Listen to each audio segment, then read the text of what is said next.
Agora nós vamos resolver uma questão sobre investimentos temporários, ou instrumentos financeiros, que se caracterizam assim em três. O primeiro sendo o CA, que é o custo amortizado.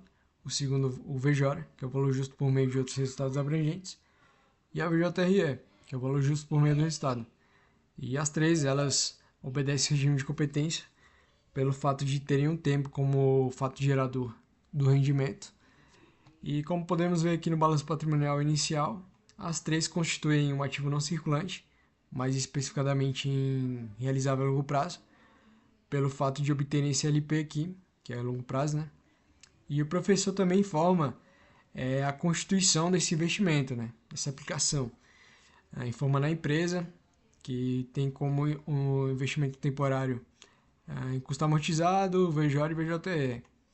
Ele informa também a quantidade de cada uma delas, o valor contábil delas também, e o rendimento do mês, né? Que cada uma delas gera. E por obedecerem ao regime de competência, consequentemente elas são registradas no final do mês, né? Então, como é o caso daqui, desse primeiro evento do dia 31, que pede o cálculo do rendimento das debêntures. E para calcular esse rendimento, a gente multiplica a quantidade pelo valor contábil e multiplica também pelo rendimento do mês, né? A fim de achar esse rendimento mensal aí, que esse investimento temporário gerou. Então, no caso da Amora, que é o investimento de custo amortizado, fazendo a multiplicação aqui do 100 pelo 70 vezes 1,10%, a gente chega no rendimento mensal de R$ 77,00 e a gente aplica esse conceito para as três empresas, né? Chegando no rendimento mensal de cada uma delas, desses valores aqui. Da Amora de 77, da Ramisa de 81,6 e da ISA de 52,9. E a gente reconhece o lançamento desse rendimento da seguinte forma, né? Por ter rendido positivamente para a empresa, esse é um ativo, a gente vai debitar, aumentando a conta de cada uma delas. Então a gente debita a aplicação em títulos CA, LP e Amora, debita a aplicação em títulos VJOR, LP e Ramisa, no valor de 81,6, e debita a aplicação em títulos VJRE, LP de ISA, né, da empresa ISA, no valor de 52,9.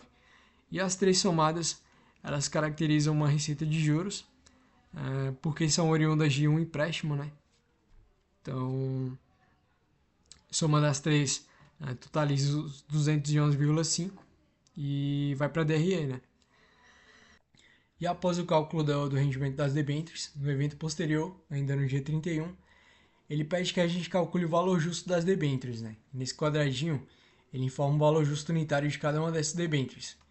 Então, para a gente dar continuidade para o primeiro passo, a gente precisa primeiro lembrar de uma informação importante, que é a seguinte: como sabemos, a debênture de custo amortizado não entra no cálculo, pois a empresa pretende mantê-la até o final do vencimento, fazendo com que a mensuração ao valor justo não seja considerada relevante para essa finalidade.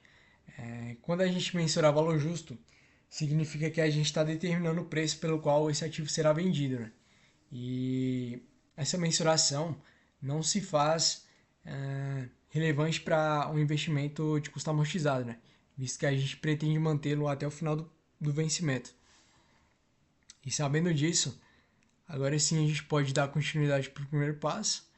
E nesse primeiro passo, eu construí essa tabelinha aqui, né? Que foi a forma mais prática e didática que eu encontrei de reconhecer se esse investimento obteve uma valorização ou não. Então, a gente usa como referência nesse cálculo a primeira tabela que ele não disponibilizou, né, no início da questão, e essa tabela de valor justo unitário. Aplica nessa tabela a empresa Ramisa, a fim de calcular o valor contábil inicial, a gente pega a quantidade que a gente aplicou nesse investimento, multiplica pelo valor contábil unitário desse mesmo investimento, e essa multiplicação vai nos dar um valor de 6.800.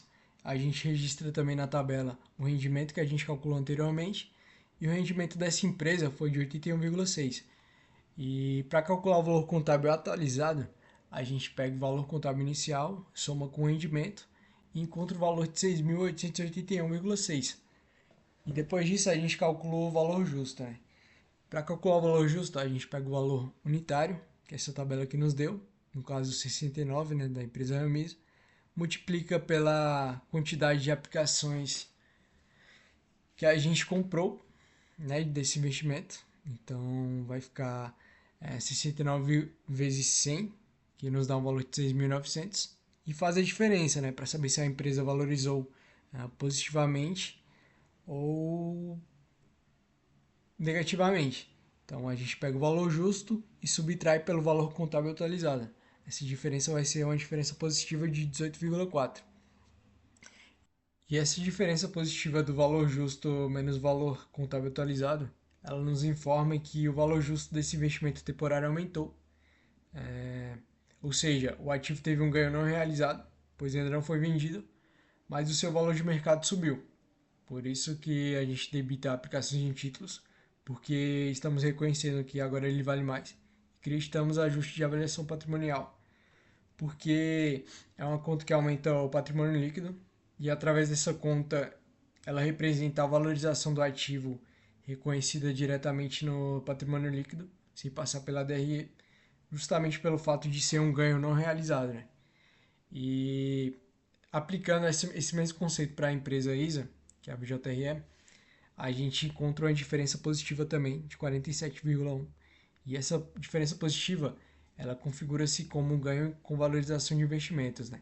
E nesse caso, da empresa ISA, BJRE, a gente faz o seguinte lançamento. A gente também debita aplicações de títulos por ter tido uma valorização positiva.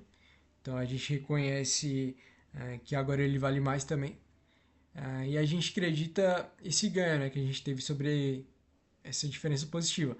Então a gente acredita ganho com valorização de investimentos, que é uma conta que vai na DRE. E caso essa diferença do Ramisa, desse investimento Vejora, seja negativa, a gente só investe no lançamento, né?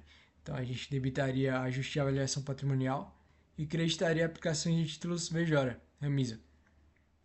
E para o caso da VJRE, que é a ISA, se fosse uma diferença negativa, a gente debitaria perda com desvalorização de investimentos e creditaria aplicações de títulos, VJRE, né? A gente meio que investe, só que troca a conta, diferente do Vejora.